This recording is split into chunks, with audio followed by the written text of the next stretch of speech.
Hello and welcome to Kent Tonight, live here on KMTV. I'm Finn McDermott and here are your top stories on Monday, the 10th of November. Closure chaos. Businesses suffer as loose road closure sparks local frustration. You know, it's not good for any of us pubs this end.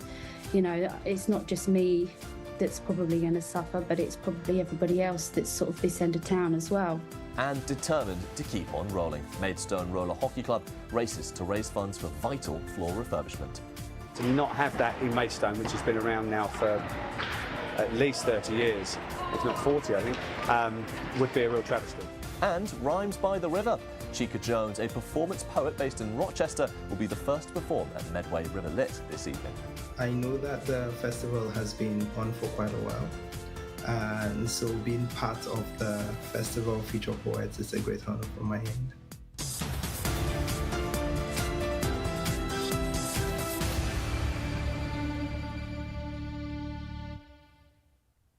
Now, for our top story this evening, Loose Road in Maidstone has been closed for 3 weeks, and during that closure, many businesses and residents say the effects have damaged trade and local areas. The Bull Inn, near to the closed road, has seen a drastic drop in food orders and an increase in cancellations due to the traffic. This has forced them to close their kitchen early.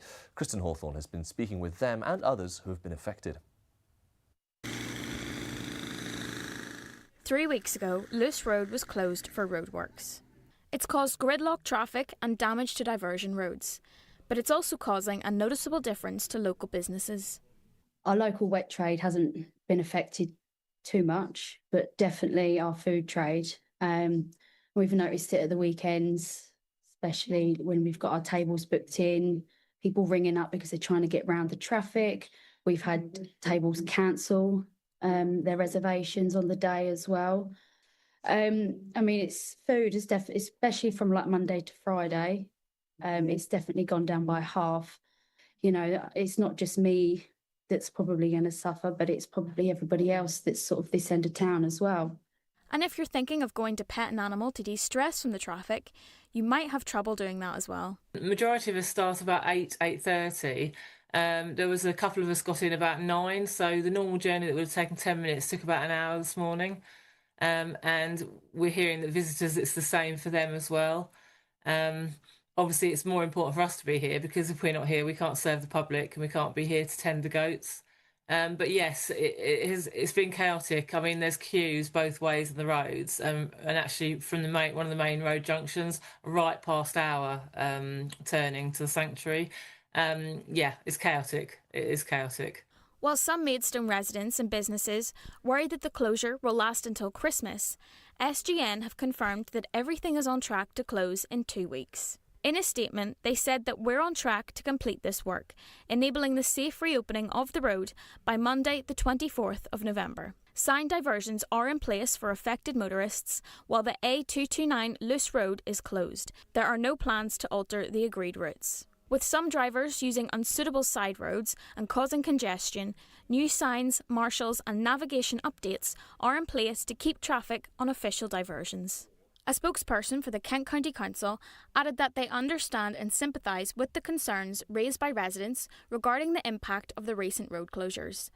SGN have advised us that these works are emergency and essential to maintain gas supply to residents and businesses, particularly as winter approaches and gas demand increases. We've actually got a Christmas fair on the 30th of December, so we really want our visitors to be able to get through because they're all booking online. So obviously once they pay and book at the same time. So we do really want them to be able to get to us. Because obviously it'd be quite stressful for us to have to refund everyone if they can't get here. So that's a good thing. So hopefully they stick to their word and that will happen. So in the lead up to Christmas, a time when trade matters the most, locals hope they will feel the cheer instead of the traffic. Kristen Hawthorne for KMTV, Maidstone. Next, the inquest for a woman who tragically lost her life in a gas explosion in Charing took place just before the weekend. Charlene Burville, a 60-year-old mum of 6, passed away following an explosion at her bungalow last September. Now, after 2 days of hearing from experts and witnesses, a jury has decided on the cause of her death. Our reporter Chloe Brewster is with us now to tell us more. So, Chloe, obviously an incredibly tragic loss for the family. Can you tell us a bit more of the background of how this all happened? Well, it's been over a year since a catastrophic gas leak sparked a huge explosion at the home of Charlene, Burville. The blast almost entirely destroyed the Canterbury Road property, with Charlene left with 95% burns. The inquest into her death began on Thursday and lasted a couple of days, and the court heard from fire and rescue specialists and experts. I see. And we know the blast was caused by a gas explosion, but how exactly does something like this happen in the first place? Well, the Court Oakwood coroners in Maidstone, we've heard lots of details around potential things that might have gone wrong for this incident to occur. Gas engineering experts say the most likely cause was from a compression joint on pipework alongside the boiler coming loose, which then let gas escape into the home. There was a few other factors that might have contributed to this, such as potentially the installation or the structural integrity of the building, but none of these can be said for sure that they're directly related to the leak. However, when the jury concluded at the end of the last couple of days, they decided that this was in total an accidental death. I see. And something audience members out there might be wondering is how did this grandmother not actually smell the gas itself? How does that happen? Well, we heard from experts and they said that many of us might become noseblind in the situation that Charlene was in. You know, the gas had been releasing into the home for at least 5 hours. Many of those she would have been asleep in. So when it came to the actual explosion, there's a good chance she might not have noticed a thing, though we don't know that for certain. That combined with the age and the fact that she'd been a long-time smoker, that contributed to the fact that she didn't smell it. I see. And tell us a bit about what it was actually like there in court. You were down there yourself. Tell us, what was the atmosphere like? Yeah, so I was there on Friday and it was clear, it was a very sombre time. You know, she has 6 children and 9 grandchildren that she leaves behind, and you know that must be so tough on the family. It's been over a year, so having this inquest hopefully can give them some kind of conclusion. Obviously they decided, the jury, that it was accidental death, so hopefully this brings them some kind of clarity going forward. Absolutely. Thank you so much for bringing us more on this story, Chloe. Next, Maidstone Roller Hockey Club has 3 months to raise £25,000 for essential floor refurbishments. The volunteer-run club, which has been active for over 50 years, well, they say it would be a huge loss for the community if the money isn't raised in time. However, YMCA say they are working closely with the Roller Hockey Club to find an immediate solution. Well, with more on this, our community reporter, Henry Luck, went down to the club and even had a go himself at trying out some roller hockey. Not something I would be confident in myself, but let's see how he got on and let's see more about this floor extension they need.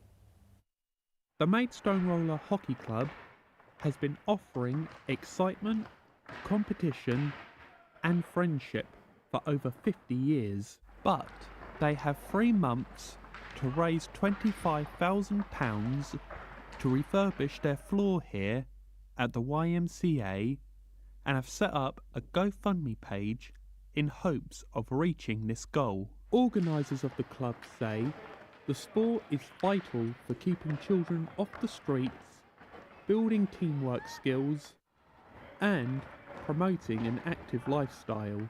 Yes, absolutely. It's absolutely vital for the children to have somewhere to come and practice and to learn how to play a fantastic sport. The opportunity it presents to them are phenomenal. You get to play in different countries, you get to play in world championships if you're successful enough, and to not have that in Maidstone, which has been around now for at least 30 years, if not 40 I think, would be a real travesty. I've been training here for about 7 years, and because of coming here and training weekly, I've been able to play for England and play for the region. They've helped me develop much as a personal, all my emotional, and they've really supported me. They've helped me push through tougher times when I felt down. It has been a great enjoyment. I have socialised with my friends. I've made much more friends. The hockey club is amazing because I get to play with my friends and it keeps me fit, and I just really like it.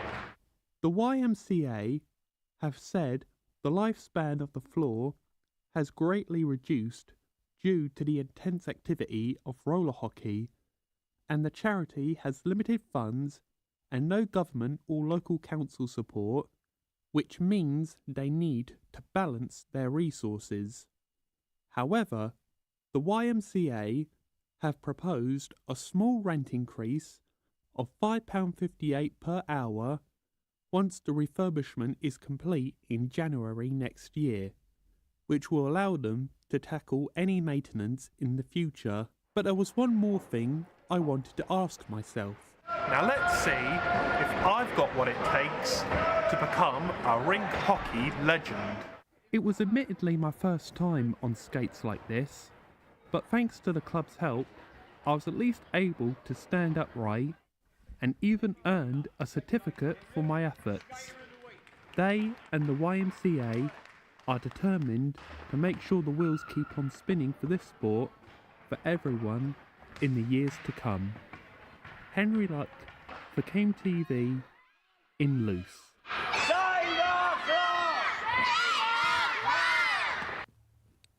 Great piece from Henry there, and hopefully the club can get the money they need to keep running. Well, it is now time for a quick break, but coming up we'll have our reporter Megan Shaw, who's going to be talking us through the Fire Brigade Union. The 5 reform representatives who are members of Kent and Medway's Fire Authority have been suspended. We're hearing all about that. We'll also be bringing you all the latest sports from around the county and revisiting a report about an extinct creature returning after all these years, the new Binosaurus rex lorry. A bin lorry down there in Maidstone. But that's all the time for now. We'll see you in just a few minutes.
Hello and welcome back to Kent Tonight, live here on KMTV. Now, a man in Ashford has been jailed after a skirmish in a stairwell led to a police officer sustaining career-threatening injuries.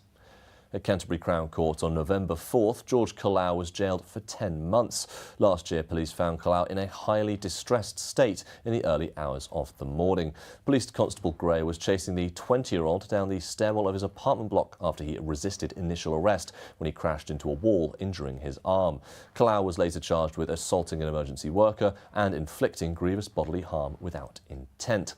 More than a year after the incident, PC Gray says he continues to suffer with pain and restricted movement. Now, next, tonight we're going to be talking all about the Fire Brigades Union. They've labelled Kent County Council as a threat to public safety following the suspension of 5 reform councillors. These were all previously members of the Kent and Medway Fire Authority. This comes as a total of 9 KCC councillors who have been cast out of the party. The Liberal Democrat Mike Martin and also the Tunbridge Wells MP said it's time for the council administration to get a grip. Well, joining me in the studio to talk more about this is our reporter Megan Shaw. So, Megan, what has been the latest update with Kent County Council? As you mentioned there, the Fire Brigades Union, so that represents the firefighters across the UK, they've criticised the Kent County Council after 5 of their councillors who were part of the Kent and Medway Fire Authority have been suspended. So these are the chairman of the authority, Brian Black, the vice chairwoman, Isabella Kemp, Robert Ford, Paul Thomas and Oliver Bradshaw. So the Kent and Medway Fire Authority is a governing body for Kent Fire and Rescue Service. Normally, it's made up of 21 KCC councillors, 4 Medway councillors and the Kent Police and Crime Commissioner and an independent member. With Brian Black suspended, this will mean that the authority is going to have its 3rd chair in 6 months. And it also means that Anne Millington, who's Kent's Fire and Rescue Service Chief Executive, has a smaller bandwidth on spending and there's no longer a large body behind her to sign off on bigger spends. So, as you were saying there is a risk to public safety here that perhaps these fire services are a bit compromised. I see. And what's the reaction been both inside of the council and out? There's been quite a lot of reaction from various groups. So the union labelled the situation a shambles and a threat to public safety, with the union's General Secretary, Steve Wright, even going so far as to say that without sound governance, Fire and Rescue Service won't be able to do their jobs properly. Mike Martin, that's the Liberal Democrat MP for Tunbridge Wells, said reforms incompetence in Kent is putting lives at risk. And he says that he's asking the government to step in and take control of that authority, so quite serious there. Although Anne Millington, as I mentioned before, she's the Chief Executive at Kent Fire and Rescue Services, so that they're working closely with our monitoring officer and member services at KCC to discuss next steps to ensure all necessary arrangements are made.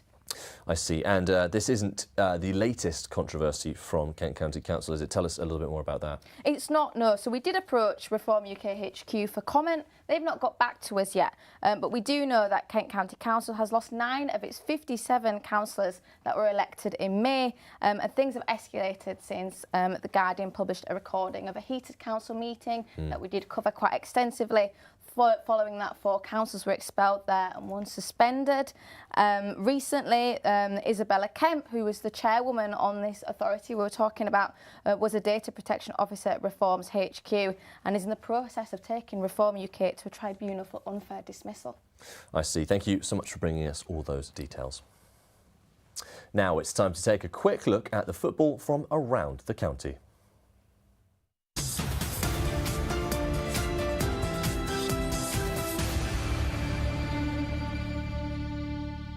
It's looking hopeful for Dover Athletic with a chance to earn 3 points and possibly win their first match in the past 5 games they've played this season. The Whites face off against Enfield Town in their home stadium, Crabble Athletic Ground. It's an unfortunate start for Dover with an early goal from the Towners. Just before the 14-minute mark, Enfield player Billy Leonard finds an opening amidst the massive defenders and secures the first goal of the match. Following the first half, Dover is building their momentum at the 70th minute as Harrison Soji delivers a low strike and obtains the club's first goal for the match and his first goal for the club. Just moments after, Alfie Matthews takes a penalty and steals a 2-1 lead for Dover in the wake of several missed shots in the first half. In an astonishing 11-minute window, Matthews strikes again with an ambitious 25-yard kick raising the score 3-1. And as the stadium begins to cheer, Matthew celebrates a little too hard there. Dover dominates the latter half of the match as Mampolo offers a strategic pass through the middle to Soares Jr., returning fresh from an injury on a high, as he finalises the match with a 4-1 win to Dover. So, as we've just seen, that is 3 points to Dover Athletic in the National League South with a phenomenal 4-1. And it's more good news for most of our Kentish teams as Maidstone United makes their way up the NLS rankings with a victory of 3-0 against Chippenham. Right behind them is Ebbsfleet United after a 2-0 win against AFC Tottenham, establishing a 3-win streak. It's not all sunshine and rainbows though, as Tonbridge Angels suffer another loss, this time to Hornchurch, who were at the time at the top of the rankings. With 3 out of 4 teams coming home victorious, let's see where our Kent teams are headed next. The stars of the show, Dover Athletic, will be facing Dorchester Town at home. Maidstone United are playing Torquay, and Ebbsfleet United are up against Sittingbourne. All 3 of these matches are taking place Saturday the 15th of November. As for Tonbridge Angels, we'll be seeing them head over to Bath City's home stadium on the 11th of November. In League 2, we have Gillingham FC, who have finally cemented a win, playing against the Bristol Rovers with a close 1-0 on Saturday the 8th. Gillingham FC have another match coming up on the 11th against Wickham in Gillingham's home stadium, Priestfield. Following into the Isthmian Premier, the Kentish teams have completely knocked it out of the park as Ramsgate drew in a close match, with Cheshunt resulting in 1-1. Dartford's stellar performance continues with a win of 3-1 against Welling United, and Folkestone Invicta rise to the top of the league, resulting in a 3-0 win against Potters Bar Town, knocking Brentwood Town down out of first place. And finally, Chatham Town have absolutely annihilated #United after an incredible 6-0 win, marching their way up towards the top. And our final lot of upcoming matches will take place on the 11th of November. 2 of our own Kent teams will be facing each other at Southwood, home stadium of Ramsgate FC, hosting away team Chatham Town. Dartford have an away game against Billericay Town FC on the 11th of November, while Folkestone Invicta stay at home playing the Cray Wanderers. And that's all from today's Kent Football Roundup.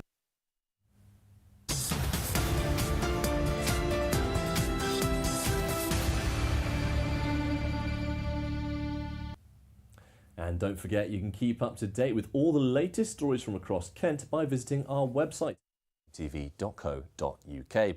There, you'll see an extinct creature returning after all these years, a report on the new Binosaurus Rex, an electric bin lorry in Maidstone. Our local democracy reporter, Ollie Leader, went down to see if Moat Park would become Jurassic Park.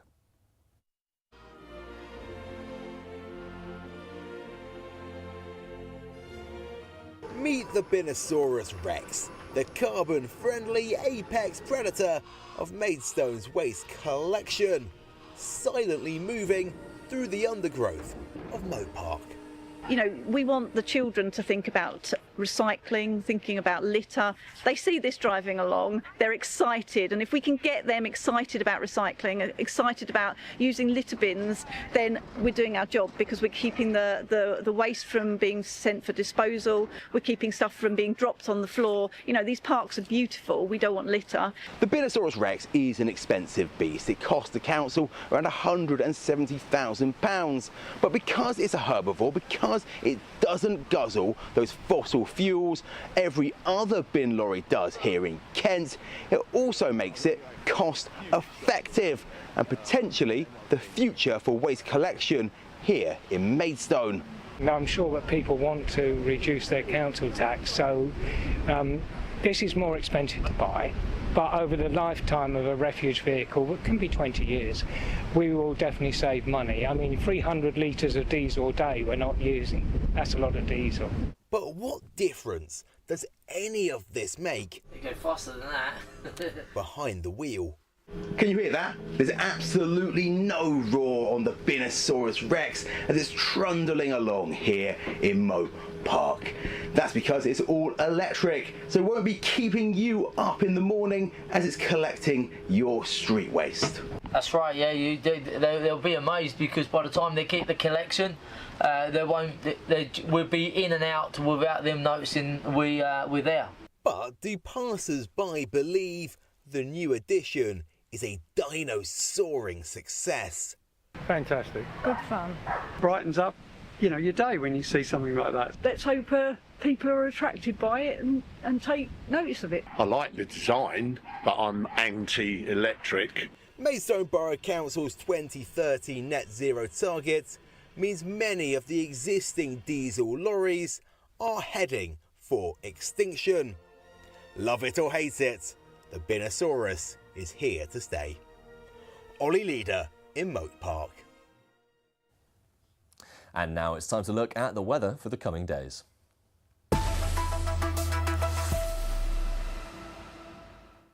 Tonight we'll see a cloudy evening with some light rain across the county, temperatures peaking at 11 in Dover, cooling in the Ashford area. Tomorrow morning will bring cloudy skies, temperatures as low as 9 in Maidstone, highs of 13 to the coasts in Dover and Margate. Into the afternoon now, temperatures will reach highs of 14 across the county, wind speeds heading eastward at 16 miles per hour. And here is your outlook. Towards the end of the week, things getting slightly cooler, highs of 15, while clouds continue into the next day, where temperatures will drop off to 14. Bit of rain there on Thursday.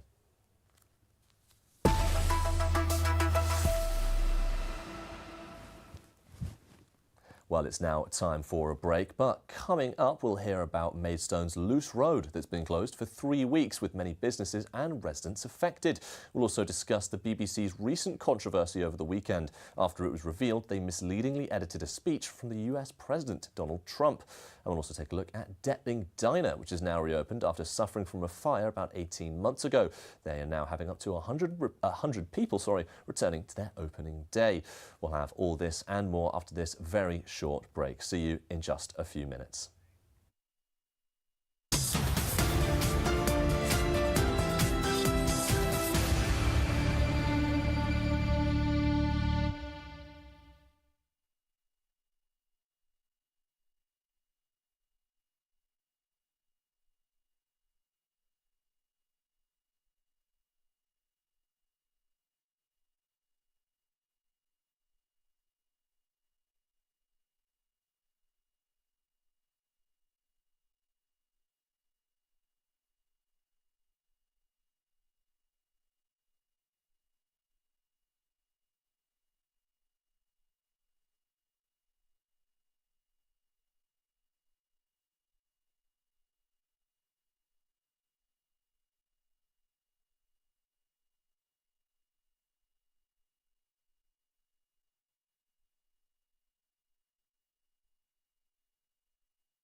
Welcome back to Kent Tonight live here on KMTV. I'm Finn McDermott and here's a recap of your top stories on Monday the 10th of November. Closure chaos. Businesses suffer as loose road closure sparks local frustration. Determined to keep on rolling, Maidstone Roller Hockey Club races to raise funds for vital floor refurbishment. And Rhymes by the River. Sheikah Jones, a performance poet based in Rochester, will be the first to perform at Medway River Lit this evening.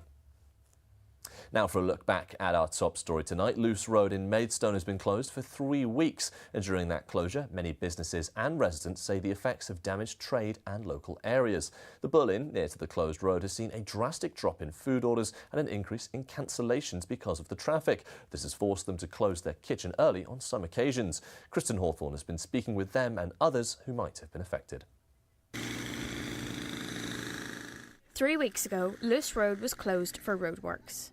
It's caused gridlock traffic and damage to diversion roads, but it's also causing a noticeable difference to local businesses. Our local wet trade hasn't been affected too much, but definitely our food trade. We've noticed it at the weekends, especially when we've got our tables booked in, people ringing up because they're trying to get round the traffic. We've had tables cancel their reservations on the day as well. I mean, it's food is definitely, especially from like Monday to Friday, it's definitely gone down by half. You know, it's not just me that's probably going to suffer, but it's probably everybody else that's sort of this end of town as well. And if you're thinking of going to pet an animal to de-stress from the traffic, you might have trouble doing that as well. The majority of us start about 8:30. There was a couple of us got in about 9, so the normal journey that would have taken 10 minutes took about an hour this morning. And we're hearing that visitors, it's the same for them as well. Obviously, it's more important for us to be here because if we're not here, we can't serve the public and we can't be here to tend the goats. But yes, it's been chaotic. I mean, there's queues both ways on the roads, and actually from one of the main road junctions right past our turning to the sanctuary. Yeah, it's chaotic. It is chaotic. While some Maidstone residents and businesses worry that the closure will last until Christmas, SGN have confirmed that everything is on track to close in 2 weeks. In a statement, they said that we're on track to complete this work, enabling the safe reopening of the road by Monday the 24th of November. Signed diversions are in place for affected motorists, while the A229 Luce Road is closed. There are no plans to alter the agreed routes. With some drivers using unsuitable side roads and causing congestion, new signs, marshals and navigation updates are in place to keep traffic on official diversions. A spokesperson for the Kent County Council added that they understand and sympathise with the concerns raised by residents regarding the impact of the recent road closures.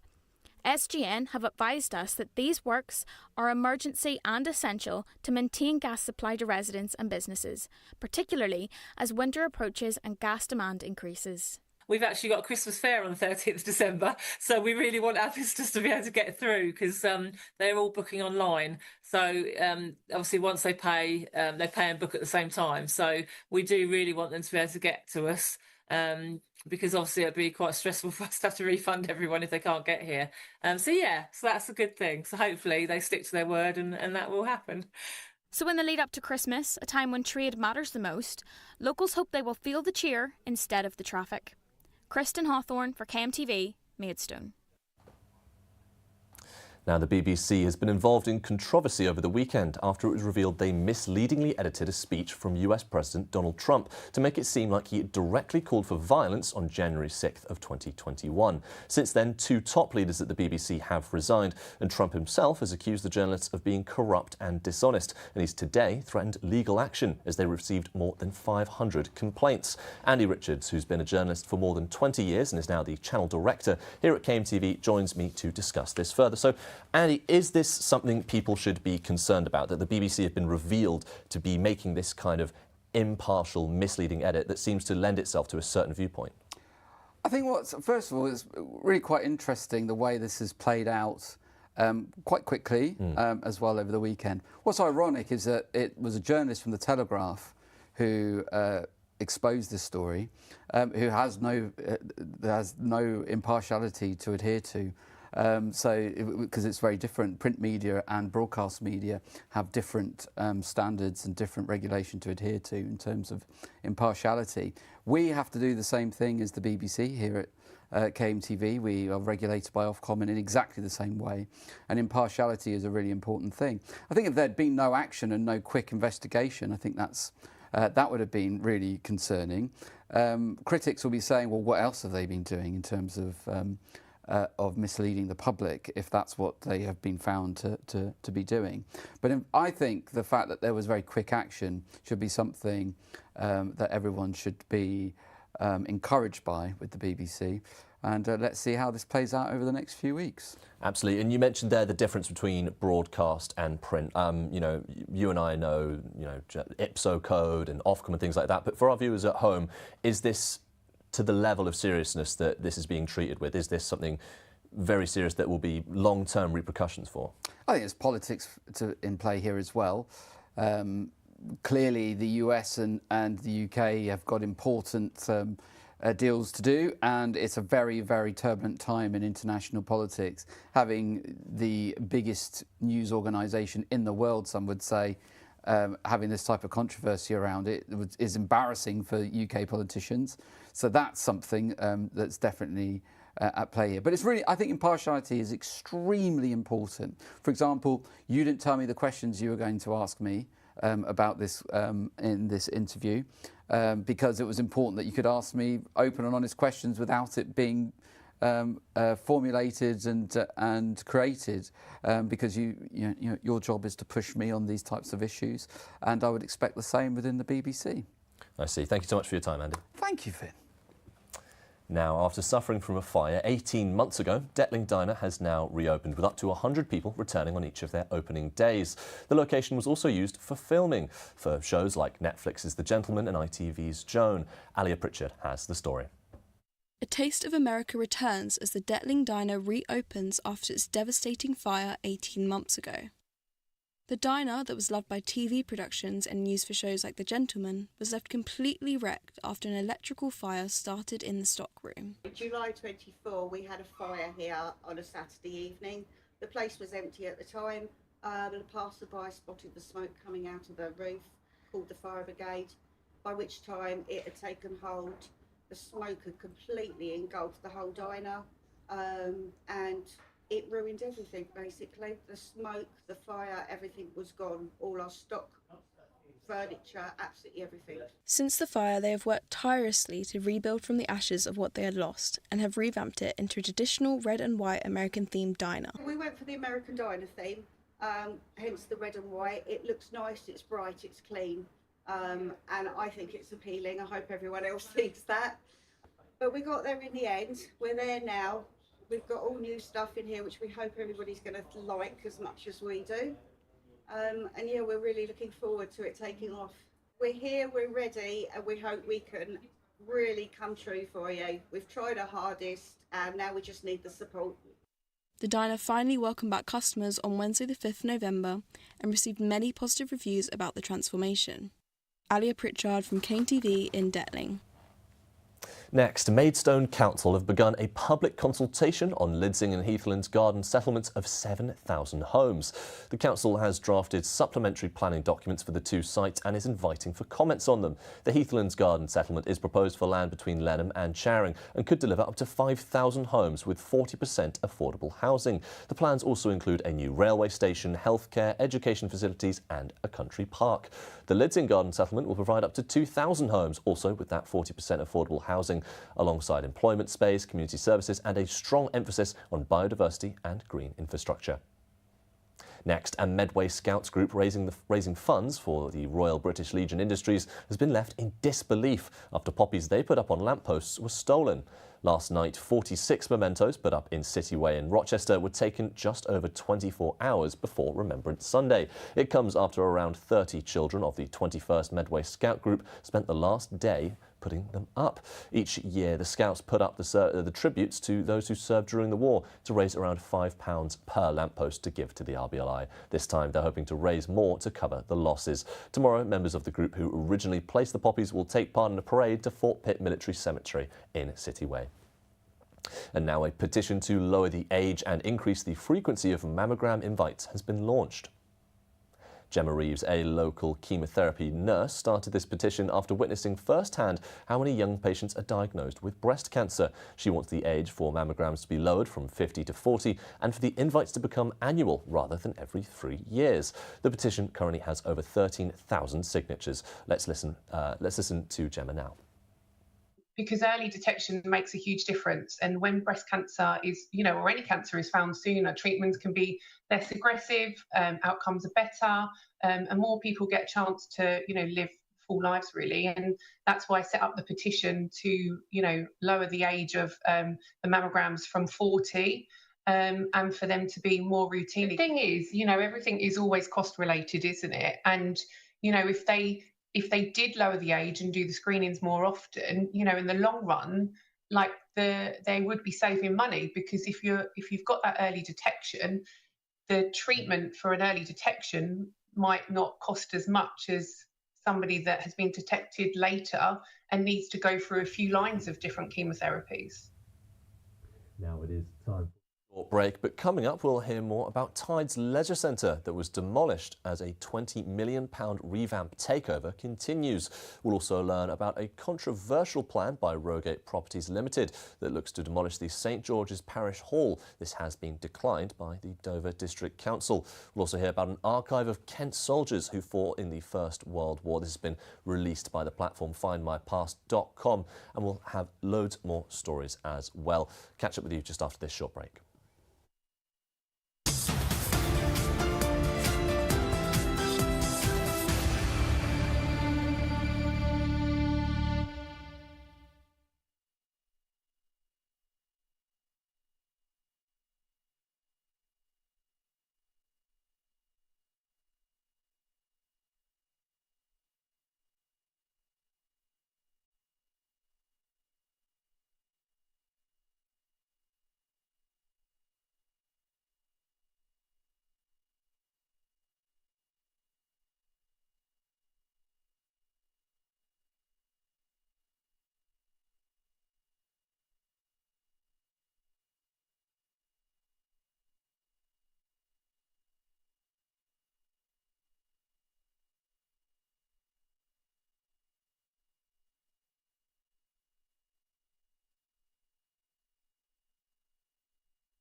Hello and welcome back to Kent Tonight, live here on KMTV. Now, Tides Leisure Centre in Deal will be set to have a new operator take over the area as a £20 million revamp continues. Dover District Council has confirmed that Everyone Active, part of Sports and Leisure Management Ltd, will take over following the major overhaul. The new facility is set to include a 6-lane pool, a gym, a health and fitness studio, a toddler splash pool and a cafe. Accessibility will now be enhanced with a new platform lift and changing places being introduced. Everyone Active will take on management in April ahead of the full opening in summer 2027. And just off Deal High Street, a controversial plan by Rogate Properties Limited that sought to demolish the St George's Parish Hall has been declined by the Dover District Council. The proposal aimed to build 6 houses and 3 flats on the site, with local Labour councillor Helen Williams naming the 3 flats as a particular concern. It was objected by residents of the area, leading to 152 letters of objection sent to the council. They also voted to reject the scheme 7-2, but counter-opposition saw the hall in a state of disrepair and also seeing it as too expensive to restore. Now, an archive of Kent soldiers who fought in the First World War has been released by the platform findmypast.com. The Faces of the Fallen 1914 to 1918 looks to show pictures from numerous papers who catalogued the many soldiers who were wounded, killed or went missing during the war. The genealogy platform Find My Past, which has released the collection, say it offers a deeply personal glimpse into the lives of local men who served and sacrificed. With historical pictures from sources like Kentish Gazette, Kent Messenger, as well as other local papers, Kent residents will be able to access it for free this Remembrance Day. Next, Max Endicott, a Kent schoolboy, recently became the youngest karting world champion ever. The Sevenoaks local won the X30 Junior World Championships and was the youngest ever to do it. Out of 120 entrants from 35 countries, Endicott is now the youngest to win the competition. Max began karting at just 6 years of age when he was treated to go-karting lessons for his birthday. After winning, he said, "I'm so proud to have the support of my family, friends and my school to be able to race and put in the training needed to win." By next year, he hopes to win the European Championship title. Well, all the best of luck to him, but let's see what the conditions are like around here in Kent.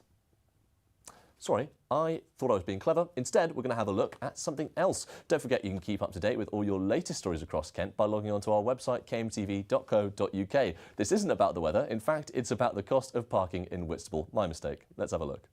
How much is too much to pay for a day by the seaside? Under Canterbury City Council's new proposals, this figure might increase, as plans to hike up council car park prices loom over Canterbury, Whitstable and Herne Bay. This would be the second price hike in 2 years, as measures brought in last year rose some by up to £2.10 an hour. Announced last year but then scrapped in February, these plans seek to bump up Band 1 car park charges by 10 pence. But as Whitstable is already the priciest place to park on Kent's coastline, residents and locals alike were disgruntled by even the smallest increase. I think it's diabolical and I can't see what we're getting for that. I think it's greed on behalf of the councils and it will push the independent shops into wondering if it's worth their while staying in the winter. We did look at the price per hour and kind of go, how much when we got here? Yeah, but we knew what we wanted to do and fortunately we're in a position where we can pay that. I think it's quite expensive. £3.70 an hour in this car park here is quite a lot of money. But I appreciate it's gone up quite a lot recently, which is obviously quite a shock to the locals. But those who seem to be most affected by these increased prices doesn't seem to be those paying them. Instead, it seems to be those who own businesses within Whitstable who are feeling the pinch. Carol Ridley owns dress shops in Whitstable and Sandwich and worries this decision might put businesses like hers at risk. Parking is outrageous. I mean, I have wonderful clothes and yes, they're quite expensive, but they're worth it. And all my people say to me is, I come for the day, we want to go to the beach, we want to fraternise the restaurants and the businesses. But now, adding another 30 minimum to the day out just on parking. Instead of coming once a week, they're coming once a month, and I know that for a fact. I mean, it's outrageous. They are so out of touch. But for the council, Pricing people out of the most expensive car parks seems like part of the plan to improve the area. And the idea behind this is that we obviously want to limit the impact of parking prices on people as much as possible. We want people to have that choice. If you want to park right in the town centres, then that's something you can do, but that will come at a premium. Right? We want people to use those cheaper car parks. And the reason we want them to do that is because they are the less polluting areas. It discourages people from driving into those areas. With the proposal still up for consultation, it's uncertain if freezing prices for 80% of Canterbury City Council's car parks will keep residents and tourists coming, or if pushing ahead with price hikes will see them out the door. Megan Shaw for KMTV in Whitstable. Well, let's see if I can get it right this time. It's now time to look at the weather.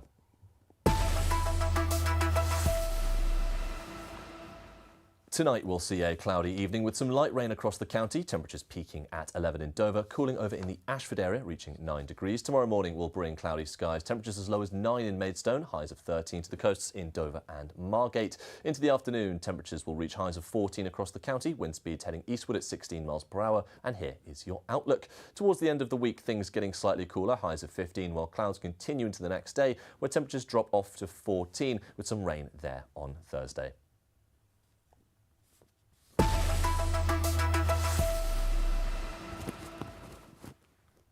Next, the Medway River Lit is a Medway-based literary organisation that was commissioned by Medway Council in 2023. Maybe I should go down, I might need some help with some reading. It's a 10-day celebration of the history and the future of literature, poetry and spoken word here in Medway. They showcased over 100 writers and performers in genres from crime, drama, fantasy, literature and more. I spoke to Chica Jones earlier. Thank you so much for joining me, Chica. And first of all, how does it feel being featured as part of the Medway River Lit? It feels, I guess, like an honor. I'm honored to be featured as part of this. I know that the festival has been on for quite a while. And so being part of the festival Future Poets is a great honor from my end.